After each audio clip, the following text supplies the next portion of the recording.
السلام عليكم ورحمة الله.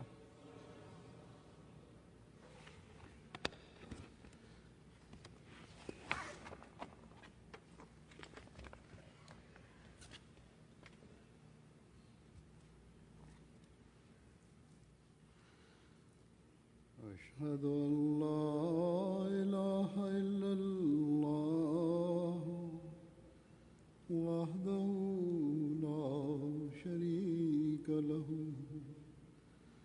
وأشهد أن محمدًا عبده ورسوله أما بعد فأعوذ بالله من الشيطان الرجيم بسم الله الرحمن الرحيم الحمد لله رب العالمين الرحمن الرحيم مالك يوم الدين إياك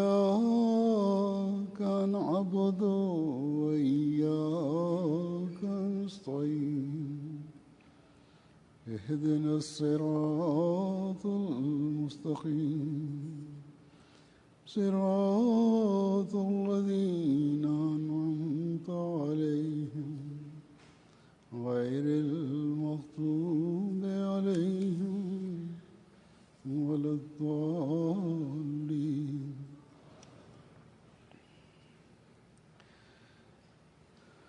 आज अल्लाह ताला के फजल से Bismillahirrahmanirrahim. Halifa mtukufu yadhahullah ta'ala bin Nasiriz anasema kwamba leo kwa fadhili za Mwenyezi Mungu jalsa salana ya Canada inaanza. Kwa fadhili za Mwenyezi Mungu kila mwaka jumuiya za dunia zinafanya mikutano yao. Kwa nini wanafanya mikutano yao? Ni kwa sababu ya hii kwamba Sayyidina alayhi salatu wassalam kwa kupata idhini kutoka kwa Mwenyezi Mungu alianzisha mkutano wa mwaka, na alisema siku 3 katika mwaka wanajumuiya wajumuike katika Qadian. Wao alisema wasijumuike kwa sababu ya hii kwamba sisi tunafanya kama ni sherehe ya dunia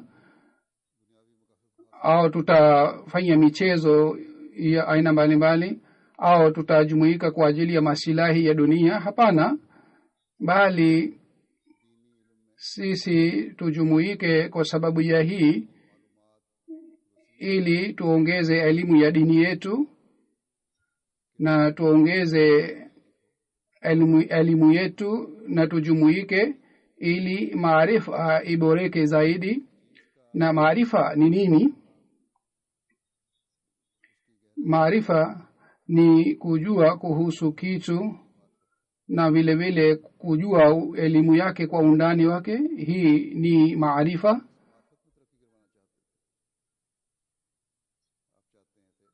Sayyidina alayhi salam alitutaka tupate maendeleo katika maarifa gani? Sayyidina alayhi salam alitaka sisi tusiseme kwa juu kwamba sisi ni Waislamu au tuseme kwamba sisi tunamtamka shahada la ilaha illallah Muhammadur Rasulullah, bali baada ya kusilimu mnalazimika kupata maendeleo katika imani yenu. Sayyidina alayhi salam alisema la ilaha illallah Muhammadur Rasulullah. Mnaposoma shahada hii, pamoja na hii mtafute kitu hiki kwamba Mwenyezi Mungu ni nini na yeye anatutaka nini, sisi tufanye nini, na haki za Mwenyezi Mungu ni nini, na namna gani tunatimiza haki hizi za Mwenyezi Mungu, namna gani tunaweza kuelewa amri za Mwenyezi Mungu, na namna gani tunaweza kufuata amri hizi za Allah subhanahu wa ta'ala, namna gani sisi tumepokea mtume Muhammad sallallahu alaihi wasallam kwamba yeye alikuwa nabii wa Mwenyezi Mungu na alikuwa khataman nabiyyin. Pamoja na imani hii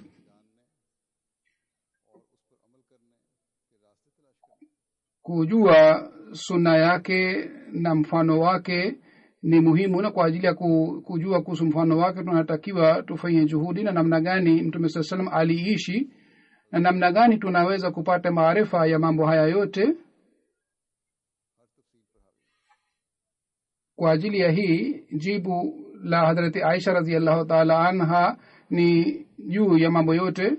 Wakati alipomjibu mtu alipomuuliza swali, wakati yeye alipomuuliza kuhusu maisha ya mtume Muhammad sallallahu alaihi wasallam na kuhusu mwenendo wa maisha yake, kwa kusikia swali hili Hazrat Aisha alisema kwamba je, hukusoma Qur'ani tukufu? Basi yoyote inayosema Qur'ani tukufu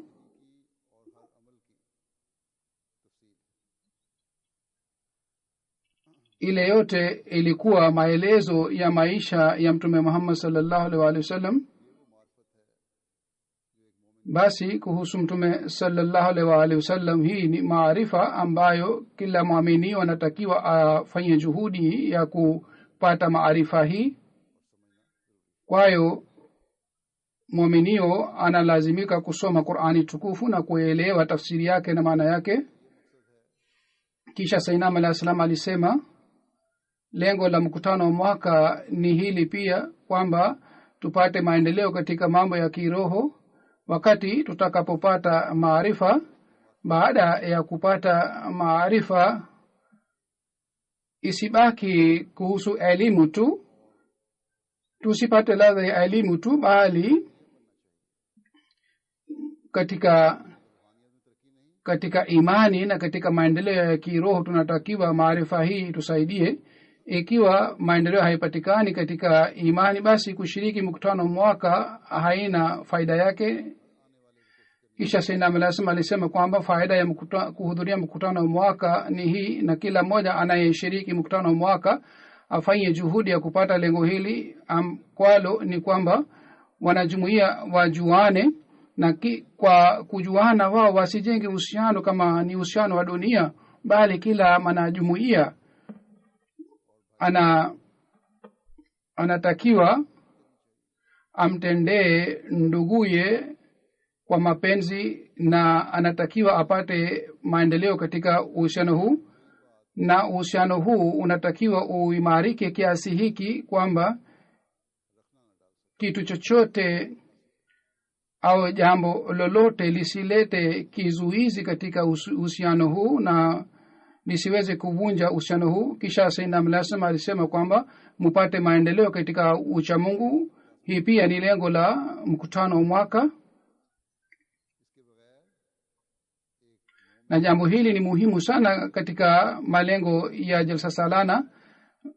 Bila hii mwaminio hawezi kuwa mwaminio mkweli, na ucha Mungu ni huu kwamba elimu tuliyopata, maendeleo tuliyopata katika imani yetu, na mapenzi tuliyojenga na mtume Muhammad sallallahu alaihi wasallam, na uzuri ulipatikana katika mahusiano yetu. Sasa muendelee na sifa hizi na mufanye mambo haya yote, sifa hizi zote ziwe sehemu ya maisha yenu. Basi haya ni mambo kwayo Sayyidina Ahmad alayhi salatu wasalam alianzisha mkutano wa mwaka, na alisema kila mwaka watu kwa ajili ya lengo hili wajumuike katika Qadian.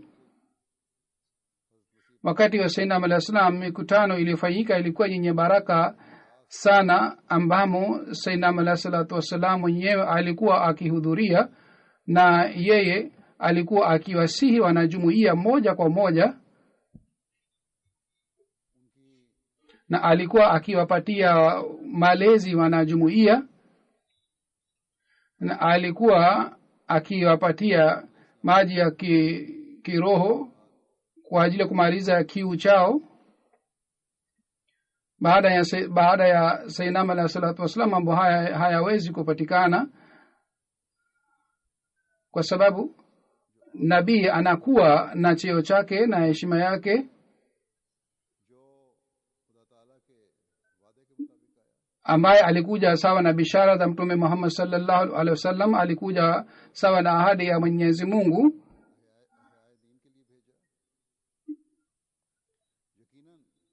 Yule ambaye Mwenyezi Mungu alimtuma kwa ajili ya kuisha dini tukufu ya Mwenyezi Mungu, lazima ye alikuwa na cheo chake na heshima yake maalum.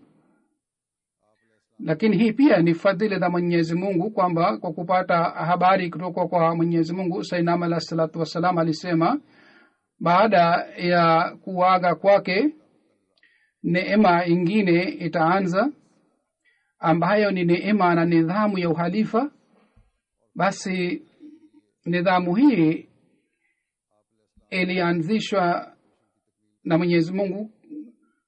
Kwa kupitia nidhamu hii ya uhalifa, kazi ya kufikisha ujumbe wa Sayyidina alayhi salatu wasallam inaendelea.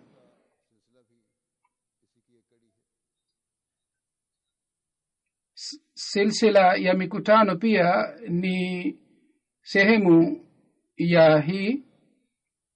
Katika Qadian, baada ya kufariki kwa Sayyidina alayhi salatu wasallam, nidhamu ya khalifa ilipoanza, wakati wa uhalifa miaka 40 mikutano iliendelea kufanyika. Kisha kwa sababu ya uhalifa kuhamia kwake Pakistan, baadaye katika Rabwa mikutano iliendelea kufanyika. Pamoja na hii, jumuiya ilianza kupanuka katika nchi mbalimbali, ingawa kabla ya kuhama kutoka Qadian mission houses zilifunguliwa katika nchi mbalimbali, hususan katika nchi za Afrika. Jumuiya yenye imara sana ilianza kupatikana kabla ya kuhama kutoka Qadian, lakini jumuiya ilipanuka na iliimarika siku hadi siku na mwaka hadi mwaka. Jumuiya iliendelea kuimarika, na mdui kwa kuona maendeleo haya alipitisha kanuni yenye dhulma sana kwa kupitia serikali. Kwa sababu ya kanuni hii, halifa alilazimika kuhama kutoka Pakistan, na pamoja na hii, halifa alipohama, wanajumuiya wengi walihama kutoka Pakistan. Halifa mtukufu wa 4 baada ya kuhamia kwake London, ikiwa upande moja mikutano ya London ilipata maendeleo, vile vile katika nchi zingine pia mikutano iliimarika, iliboreka zaidi. Kisha maendeleo yalipatikana siku hadi siku, na leo kila mahali mikutano inayofanyika ni ya aina yake. Sasa hii si rahisi wala haiwezekani kwamba wanajumuiya wengi waende kule Qadian kwa ajili ya kuhudhuria mkutano mwaka, wala hii pia si rahisi kwamba mahali ambapo halifa anaishi wengi wanajumuiya waende kule kuhudhuria mkutano wa mwaka. Jumuiya jinsi inayoendelea kupata maendeleo duniani kote, kwa kuona hali ile, ilikuwa lazima kwamba mahali popote kuna jumuiya, mikutano ifanywe kule sawa na hali ya jumuiya ile. Kama wakati wa Sayyidina alayhi salatu wasallam, mikutano ilifanywa mara moja kwa mwaka, angalau mara moja kwa mwaka. Sayyidina Ahmad alayhi salatu wasallam kwa ajili ya kuleta mabadiliko ndani ya mambo yetu ya kiroho, alituambia tujumuike mara moja kwa mwaka. Basi nyinyi pia mumejumuika hapa leo ili mutimize lengo lile kwalo Sayyidina alayhi salatu wasalam alilolieleza, na kila mwaka mnajumuika kwa ajili ya kutimiza lengo hili la Sayyidina alayhi salam. Na mwaka huu hasusan mumejumuika hapa kwa sababu ya hii kwamba jumuiya imekamilisha miaka 50 hapa katika nchi hii. Labda wengine watahitilafiana kuhusu hii, lakini tunalazimika kuweka kipimo fulani tangu jumuiya iliposajiliwa kwa kuangalia siku ile mwaka huu miaka 50 imekamilika. Lakini labda inasemwa kwamba katika 1990 19 wanajumuiya walipatikana katika nchi hii. Kwa yoyote jumuiya mwaka huu jumuiya inasherehekea miaka 50 ya jumuiya tangu ilipopatikana katika nchi hii. Na kwa sababu ya hii Amir Sahib hususan alinilazimisha nije hapa kwamba mwaka huu jumuiya ya Canada inasherehekea miaka 50 yake na inafanya sherehe mbalimbali, mikutano mbalimbali, na tunategemea mkutano pia utakuwa mkubwa. Kwa hiyo tunakuomba tafadhali uje hapa. Na Hazur anasema kama nilivyosema, wakati halifa anapokuja watu pia wanahudhuria kwa wingi, na mwaka huu kwa sababu ya kuja kwangu kutoka katika nchi zingine mbalimbali pia lazima watu wamekuja na labda wanaendelea kuja kuhudhuria mkutano wa mwaka.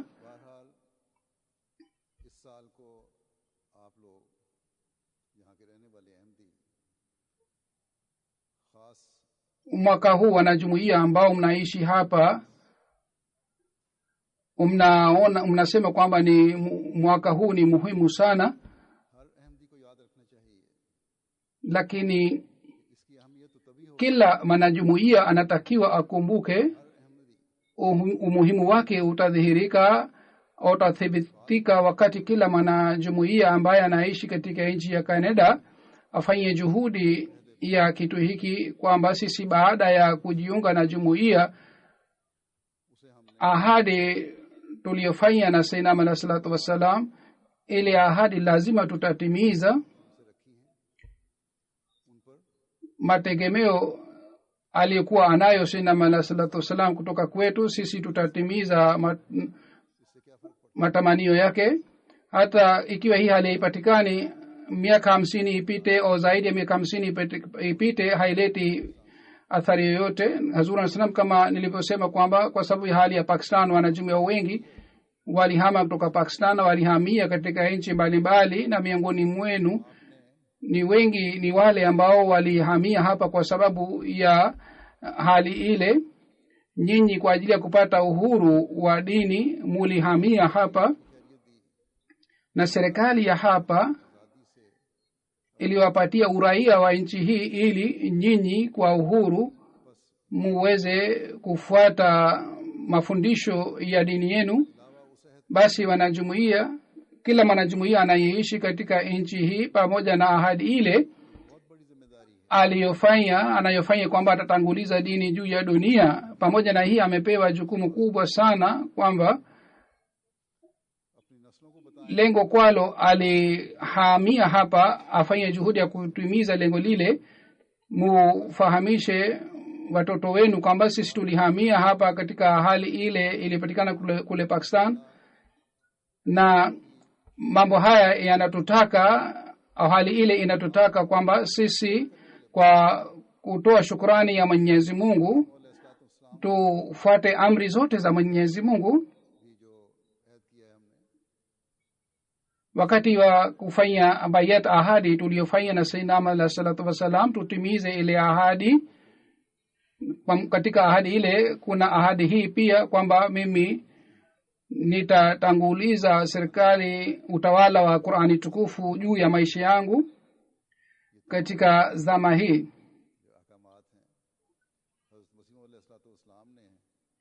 Mambo haya yote, amri zote za Qur'ani tukufu jinsi aliyotuelezea Sayyidina alayhi salatu wasalam, tunalazimika kusoma na kuangalia amri hizi, kwa sababu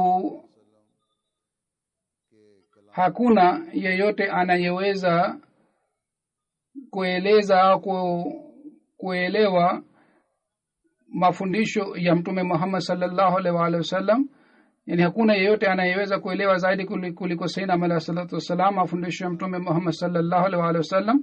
Jinsi Sayyidina Muhammad sallallahu alaihi wasallam alituelekeza kwa kufuata njia ile, mwelekeo ule,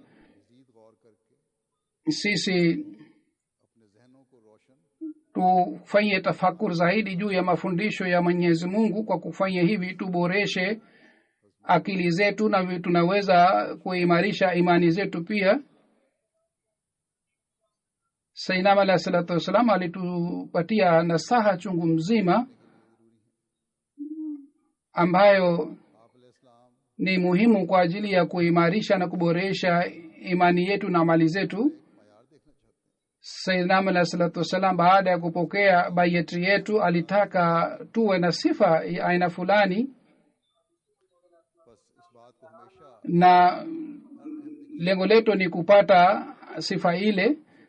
Basi kila mwanajumuiya anatakiwa aendelee kukumbuka hii hali ile anayotakiwa awe nayo. Wanajumuiya ambao wamekuja hapa kwa ajili ya mkutano, labda wengine wamechoka, labda wanasinzia, lakini nawaambia hawa wote kwamba nasaha zangu hizi musikie kwa makini sana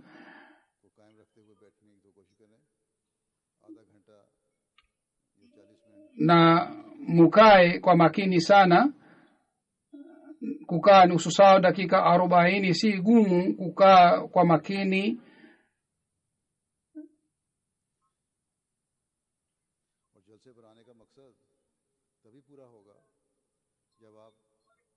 Na lengo la kuhudhuria mkutano mwaka litatimia wakati mtasikia nasaha zangu zote ninayosema, na vile vile musikie nasaha zote zitakazoelezwa na wahutubiaji wengine, kisha mfanye juhudi ya kufuata nasaha hizi. Mambo mengi ni yale ambayo yanaboresha imani. Ninyi kwa kupiga nahara msipate ladha tu, bali mfanye juhudi ya kufuata nasaha zile katika maisha yenu yote. Kama nilivyosema, nataka kueleza nasaha kadhaa katika maandiko ya Sayyidina Muhammad sallallahu alaihi wasallam, ili muweze kusikia maneno ya Sayyidina Muhammad sallallahu alaihi wasallam moja kwa moja, na maneno haya yalete athari juu yenu, na hali ile ipatikane ndani yenu aliyotutaka Sayyidina Muhammad sallallahu alaihi wasallam. Sayyidina Muhammad sallallahu alaihi wasallam anasema sehemu moja kwamba mimi nimesihi jumuiya yangu mara kwa mara kwamba nyinyi msitegemee bayati hii tu mliofanya. Nyinyi ikiwa hampati uhakika wa bayat, hamwezi kupata okovu. Amesema yule ambaye anategemea ganda tu, yeye hawezi kupata matunda. Yani ikiwa nyinyi mnafurahi juu ya hii tu kwamba nimeshapata ganda ya matunda, basi kitu hiki si chochote. Nyinyi hamtaweza kupata matunda yenyewe ikiwa mnategemea ganda yake tu. Mwenye akili ni yule ambaye anafanya juhudi ya kupata matunda yenyewe, si kwamba anategemea ganda yake tu. Kisha amesema Sayyidina Muhammad sallallahu alaihi wasallam, ikiwa mfuasi hafuati nasaha zake, basi haileti faida ya bayati ya kiongozi wake. Yani ikiwa nyinyi mmefanya bayati yangu na baada ya kufanya bayati hamboreshi amali zenu, mnafurahi kwa sababu ya hii tu kwamba yule ambaye niliyompokea yeye ni mjumbe wa Mwenyezi Mungu, hakuna shaka tunaweza kuwa na furaha kwa sababu kumpokea mjumbe wa Mwenyezi Mungu, lakini tutapata faida kwa kumpokea kwake wakati vitendo vyetu pia vitafanana na amali zake.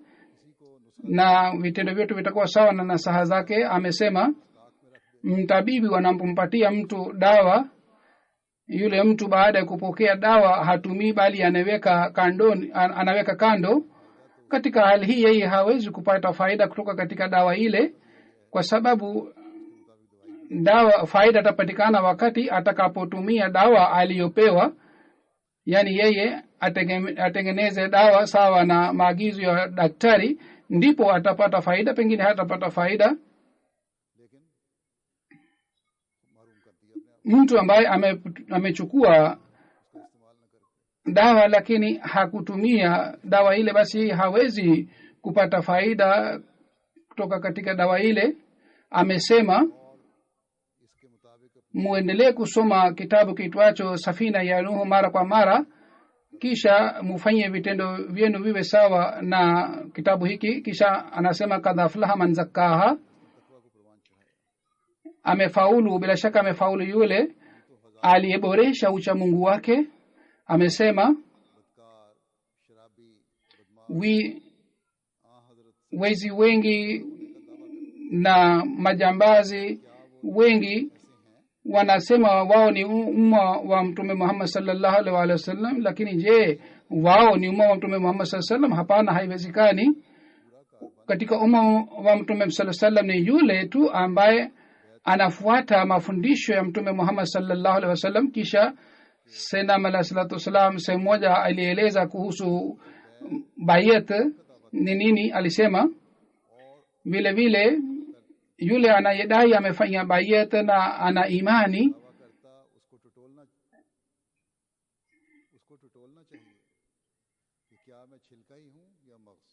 yeye anatakiwa achunguze, je, mimi ni ganda au ni matunda? Madamu matunda hayapatikani, imani, mapenzi, utii, bayat na itikadi na kuwa mfuasi na kusema kwamba mimi ni Muislamu, mambo haya yote hayafai wala hayathibitishi yeye ni mkweli katika madai yake. Kumbukeni kitu hiki ni kweli kabisa, kwamba Mwenyezi Mungu hapokei ganda tu. Kumbukeni, hatujui wakati gani kifo kitakuja, lakini haina shaka kwamba kila mmoja atakufa. Basi nyinyi msitegemee madai yangu tu na mfurahi juu ya hii.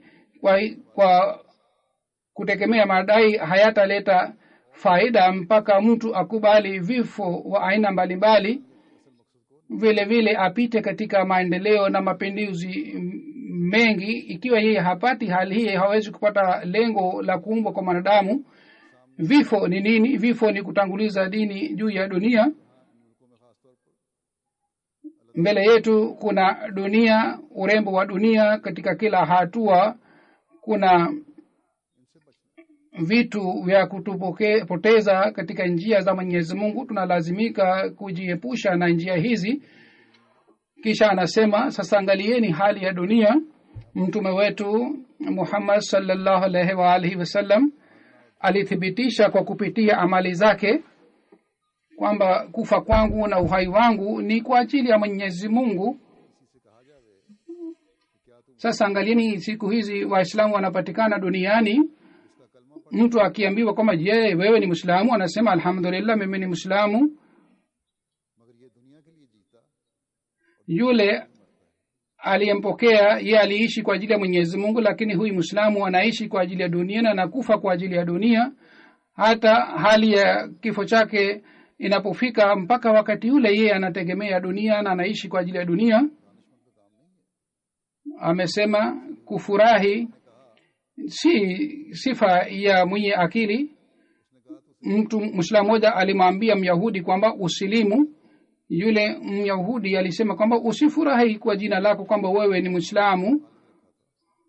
Yule Myahudi akamwambia kwamba nilimpatia kijana wangu jina la Khalid, lakini kabla ya usiku nilimzika. Yani nilimpatia jina la Khalid, ni maana yake ni kwamba atapata uhai mrefu, lakini kabla ya jioni alikufa, nilimzika. Sayyidina al-Islam anasema mtafute uhakika, msiridhike juu ya majina tu.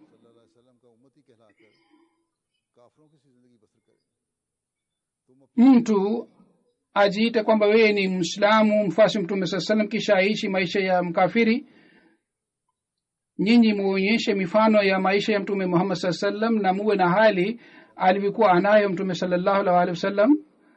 Hazur anasema safari moja watu kadhaa walimjia Sayyidina Muhammad sallallahu wasallam na wakafanya bayat yake. Baada ya bayat Sayyidina Muhammad sallallahu wasallam akawapatia nasaha kadhaa.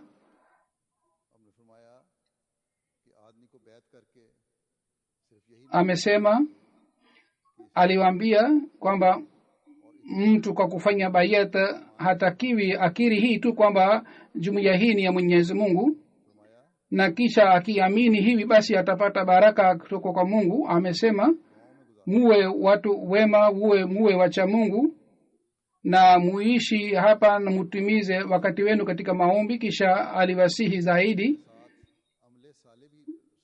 alisema ndani ya Qur'ani tukufu Mwenyezi Mungu pamoja na mafundisho alisema mufanye vitendo vizuri. Vitendo vizuri ni vile ambavyo havina ufisadi ndani yake. Mkumbuke kwamba wezi wanaendelea kushambulia vitendo vya wanadamu na wezi ni vitendo vya kuonyesha wengine, yani anafanya vitendo kwa ajili ya kuonyesha wengine, na kwa kufanya vitendo anafurahi kwamba mimi nimefanya kazi ya mema sana, na anafanya maovu ya aina mbalimbali. Kwa sababu ya hii vitendo vizuri vinapotea. Vitendo vizuri ni vile ambamo ndani yake dhuluma, kibri na majivuno, na hata mtu hapati wazo la kunyang'anya haki za watu wengine.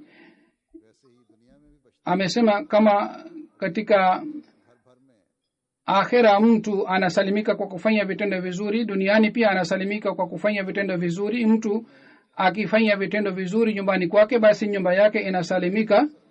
Kumbukeni, ikiwa nyinyi hamfanyi vitendo vizuri, kuamini haitaleta faida kwenu.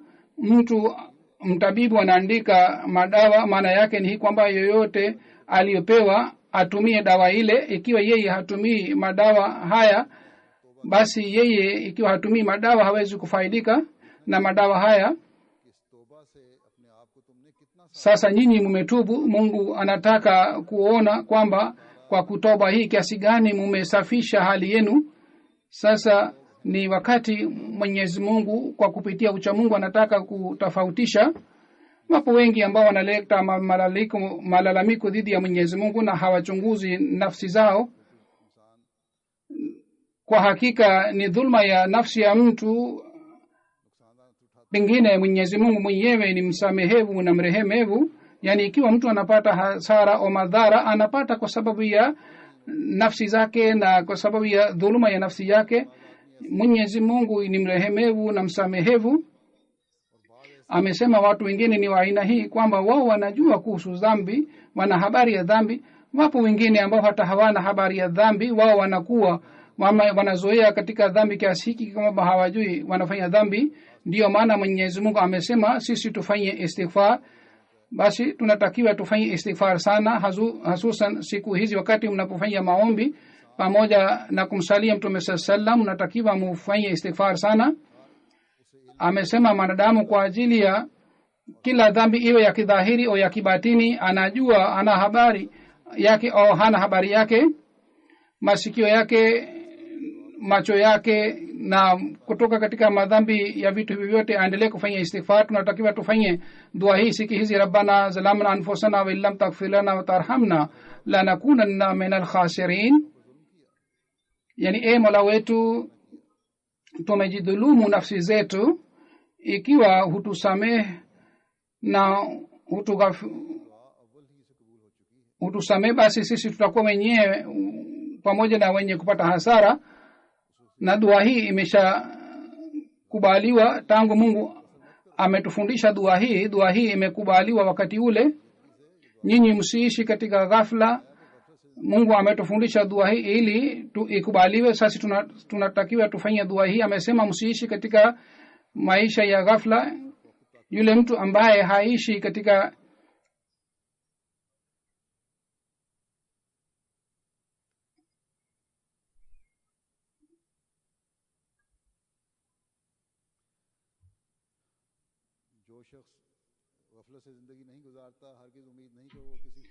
yule mtu ambaye haishi maisha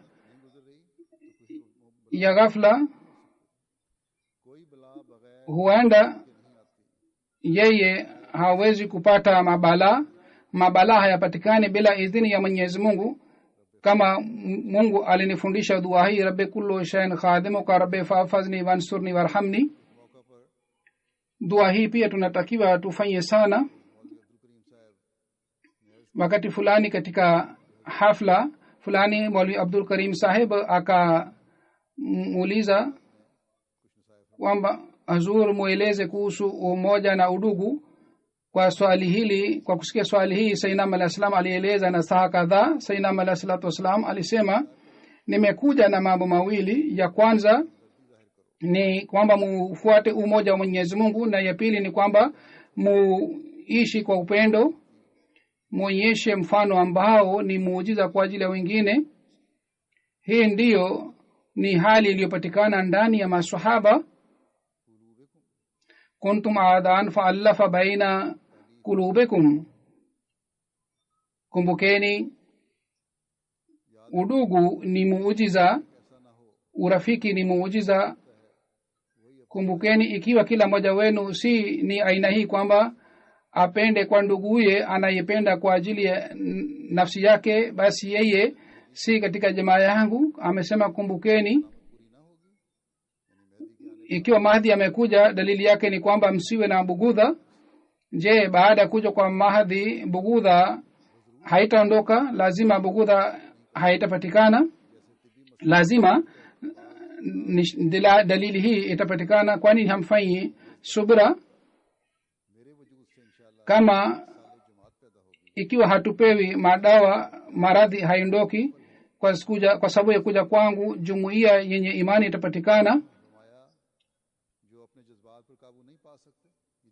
Amesema yule ambaye hawezi kupata ushindi juu ya jazba yake, bila shaka jumuiya itapatikana na miujiza inapatikana duniani. Lakini amesema yule ambaye hawezi kupata ushindi juu ya jazba yake, na yeye hawezi kuishi kwa udugu na urafiki. Wale ambao wana sifa za aina hii, wao ni wageni wa siku kadhaa. Hawezi kuwa wafuasi wangu ikiwa hawaonyeshi mifano ya udugu. Yule ambaye kwa kuwa mfuasi wangu yeye haishi sawa na matamanio yangu, yeye ni tawi lililokauka, lazima atakatwa. Tawi lililokauka linavuta maji, lakini halileti faida kwa ajili ya mti, bali inakuwa hasara kwa ajili ya matawi mengine. Basi muogope pamoja nami, yeye hawezi kubaki yule ambaye harekebeshi hali yake. Basi wale watu ambao wanaleta hitilafu kati yao, na saa hii ni yenye hofu sana kwa ajili yao. Hazuru nasema katika zama hii tulimpokea yule aliyekuja kurekebisha hali yetu. Baada ya kumpokea, tunatakiwa tufanye juhudi ya kufuata amri zake zote na nasaha zake zote.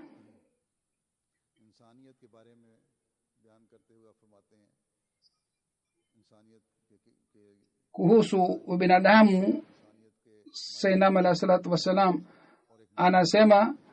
anaeleza ubinadamu ni nini na viwango vyake ni nini, na maaminio anatakiwa awe na sifa ya aina gani. Kuhusu hii amesema manadamu kwa hakika imechukuliwa katika unsan, yani kuna mahusiano ya aina mbili, yani mahusiano ya Mwenyezi Mungu na mahusiano na huruma ya binadamu. Wakati anapokuwa na mahusiano haya yote mawili, ndipo anaitwa insan, na hii ndiyo ni kiini cha maaminio na cha Muislamu, cha mwanadamu, yani upande mmoja mujenge uhusiano na Mwenyezi Mungu na upande mwingine mujenge uhusiano na wenzenu. Na mtu anaitwa katika hali, mtu anaitwa ulul azm. Ikiwa hali hii haipatikani, basi yule mtu si kitu chochote. Ikiwa upande mmoja mnadai lakini hamfanyi hivi, basi haitaleta faida kwenu.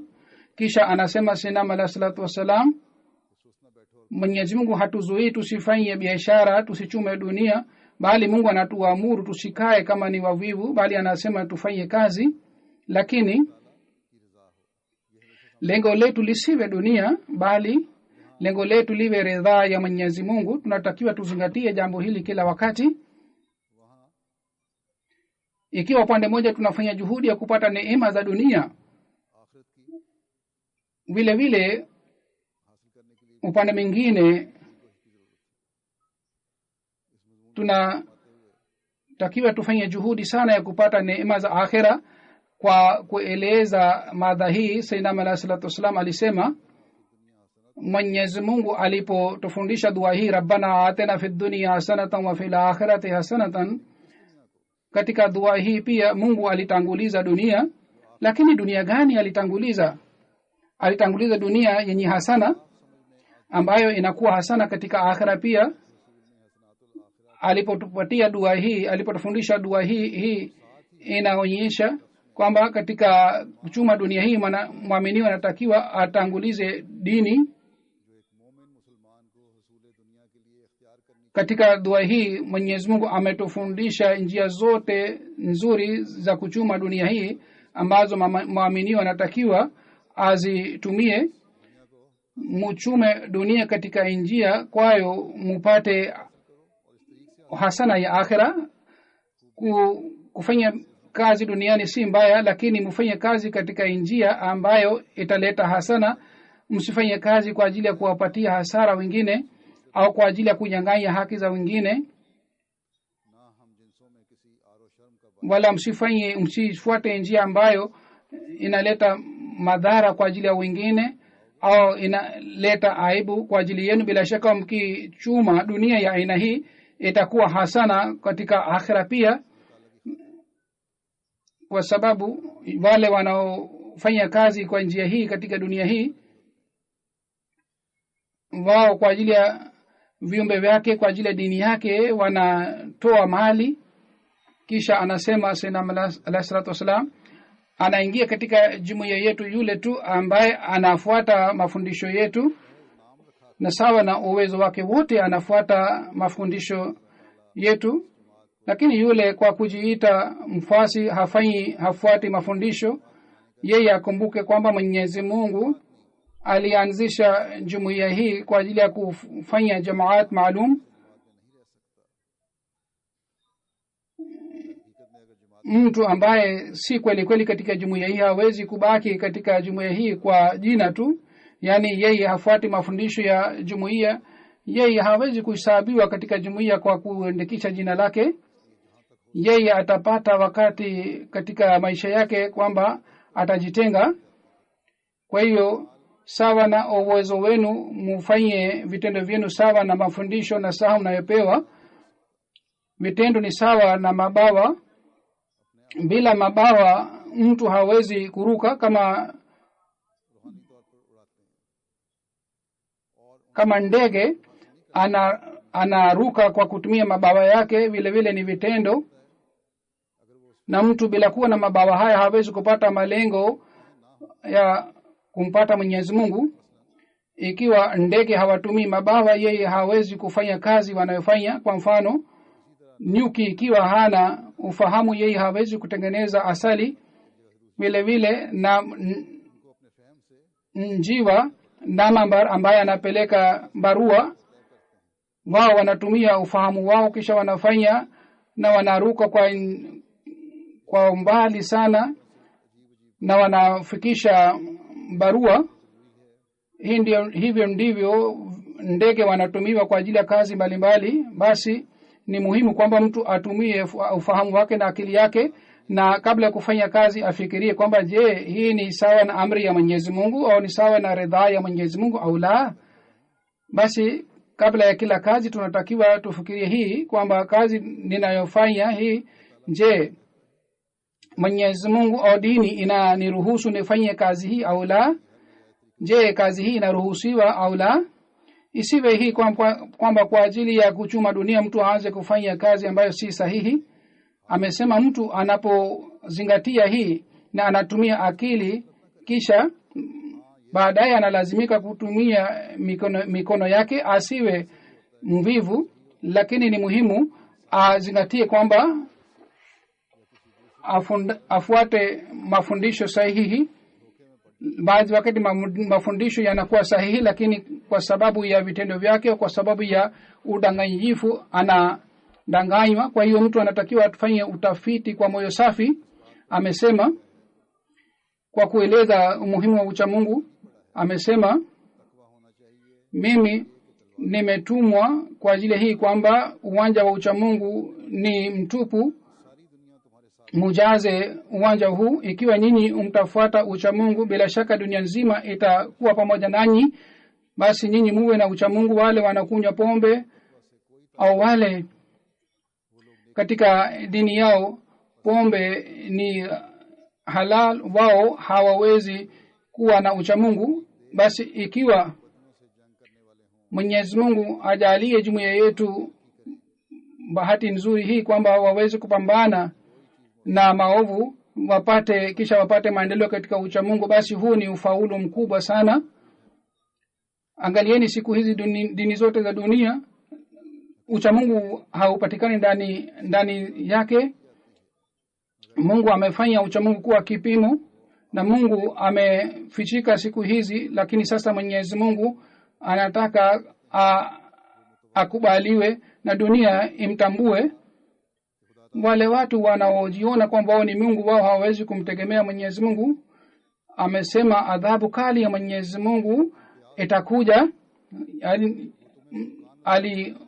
Alionya na alisema adhabu ile itafanya tofauti baina ya mbaya na mzuri.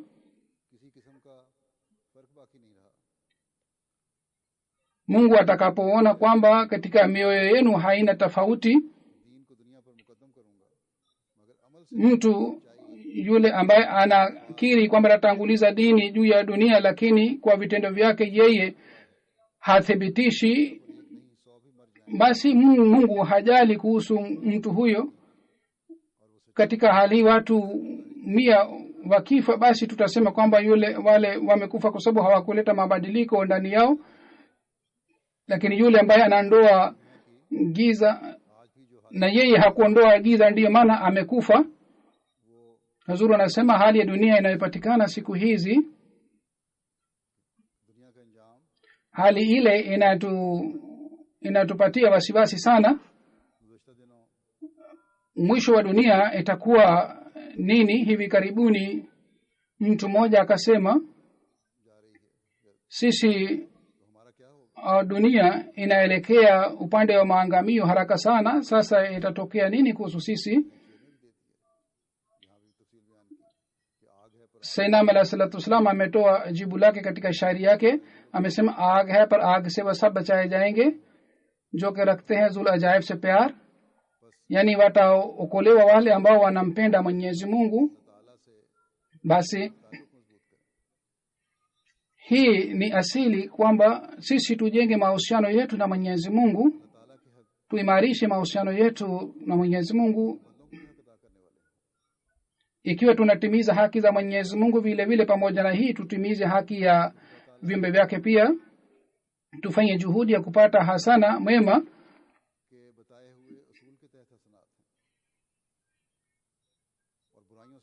ambao sawa na kanuni ya Mwenyezi Mungu ni mwema au ni hasana, na kisha tuepukane na maovu yote. Tuepukane na maovu yote, kwayo ni maovu mbele ya Mwenyezi Mungu, na Mwenyezi Mungu ameeleza maovu haya waziwazi ndani ya Qur'an tukufu.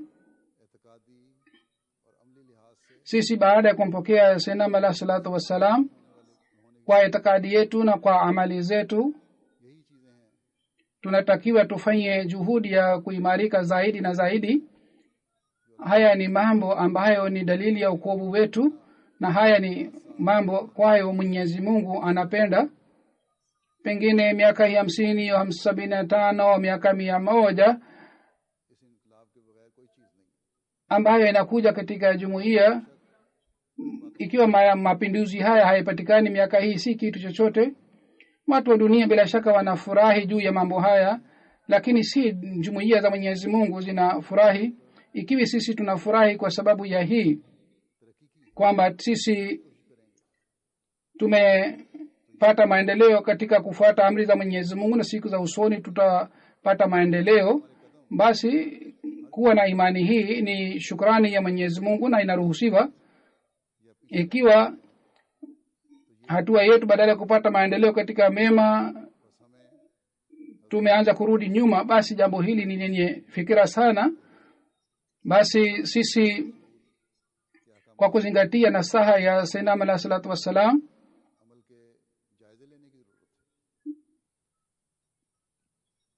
tunatakiwa tuchunguze, je, tunafuata amri za Mwenyezi Mungu,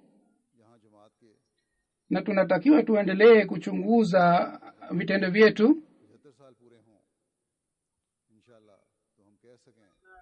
Wakati miaka 55 itakapotimia ya jumuiya, inshallah tuweze kusema kwamba sisi ahadi tuliyofanya ya kutanguliza dini juu ya dunia, sisi tumepata maendeleo katika ahadi ile. Mwenyezi Mungu awajalieni nyinyi wote muweze kufanya hivi katika siku za jalsa salana. Siku hizi 3 hasusan nimeshawahi kusema kwamba mufanye maombi sana na musikilize hutuba zote za jalsa salana. Mwenyezi Mungu awajalie wote waweze kufanya hivi, amin. Alhamdulillah nahmaduhu wa nasta'inuhu wa nastaghfiruhu wa nu'minu bihi wa natawakkalu alayhi wa na'udhu billahi min shururi anfusina wa min sayyiati a'malina. من يهده الله فلا مضل له ومن يضلله فلا هادي له ونشهد أن لا إله إلا الله ونشهد أن محمدا عبده ورسوله. عباد الله رحمكم الله إن الله يأمر بالعدل والإحسان وإيتاء ذي القربى وينهى عن الفحشاء والمنكر والبغي يعظكم لعلكم تذكرون. اذكروا الله يذكركم وادعوه يستجب لكم ولذكر الله أكبر.